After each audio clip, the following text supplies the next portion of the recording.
जय हिंद dear students, welcome to Manas defence academy.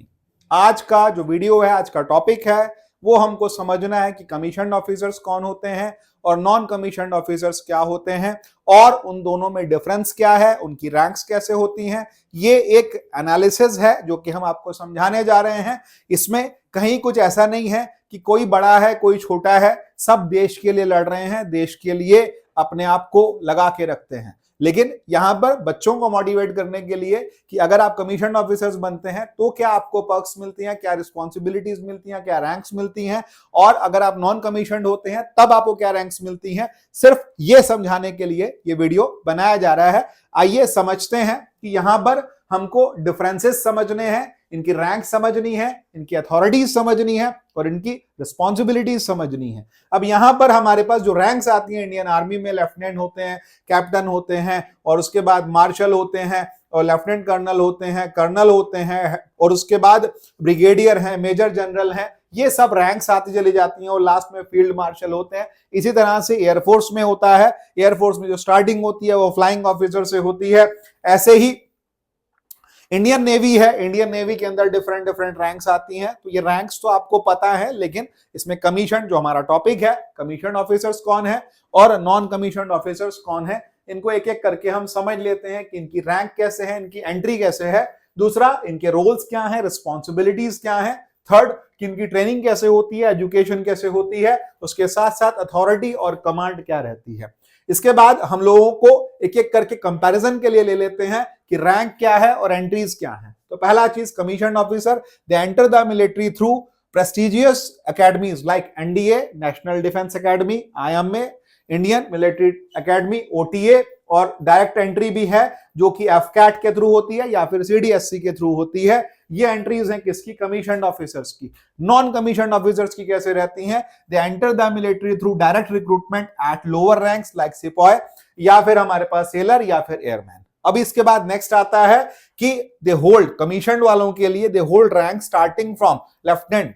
Army में जो सबसे स्टार्टिंग आती है लेफ्टिनेंट से होती है, ऐसे ही सब लेफ्टिनेंट नेवी में रहती है और फ्लाइंग ऑफिसर एयरफोर्स में रहती है। यहां पर जो रैंक्स रहती हैं नॉन कमीशन के अंदर, hold ranks like havildar, naik या फिर sergeant as they are promoted within the enlisted cadre. क्या मतलब है कि इनको धीरे धीरे प्रमोट किया जाता है, फिर ये आगे कैप्टन तक पहुंच पाते हैं। तो ये शुरुआत जो होती है इनकी इन रैंक्स से रहती है। ऐसे ही आगे चलते हैं तो कमीशन ऑफिसर्स जो हैं इनकी हायर अथॉरिटीज होती हैं विद लीडरशिप रूल्स, इनके लीडरशिप रूल्स रहते हैं। लेकिन जो नॉन कमीशन है, दे असिस्ट, इनको असिस्ट करना होता है in managing troops but do not hold the commission ranks, इनके पास कमीशन रैंक्स नहीं होती। अब सेकंड पॉइंट आता है roles and responsibilities. Commission officers command and lead large group of soldiers, sailors और एयरमैन। इनके पास बहुत बड़े बड़े ग्रुप्स रहते हैं। लेकिन यहां पर क्या है, नॉन कमीशन ऑफिसर, बहुत ध्यान से समझिएगा, they serve as the backbone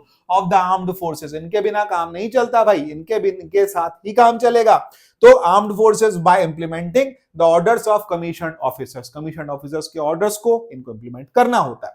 फिर नेक्स्ट आता है responsible for planning, strategy and decision making in operations. कौन? Commission officers. और उसके बाद non commission officers focus on training, discipline and operational readiness of the troops under their command. तो command जो होगी वो किसकी होगी? कमांड रहेगी कमीशन की, लेकिन इनको ट्रेनिंग भी मेंटेन करनी है, डिसिप्लिन भी मेंटेन करना है। नेक्स्ट आता है they represent the military at official and diplomatic levels. ये मिलिट्री को रिप्रेजेंट करते हैं। आगे जो मीटिंग्स होती हैं, हायर लेवल पर जो मीटिंग्स होती हैं, वहां ये जाते हैं।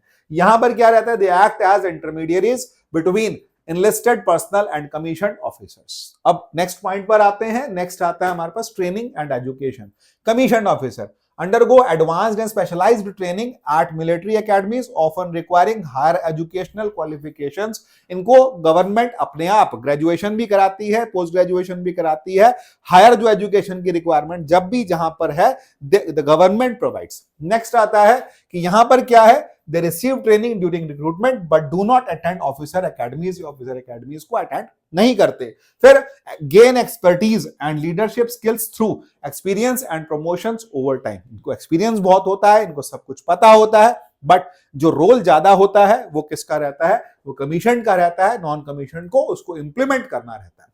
Authorities and privileges. तो कमीशन ऑफिसर की अथॉरिटीज क्या होती है? They have the authorities to command both NCOs and enlisted personnel. ये सबको कमांड दे सकते हैं, लेकिन लिमिटेड अथॉरिटी है नॉन कमीशन की, usually over the troops directly under their charge.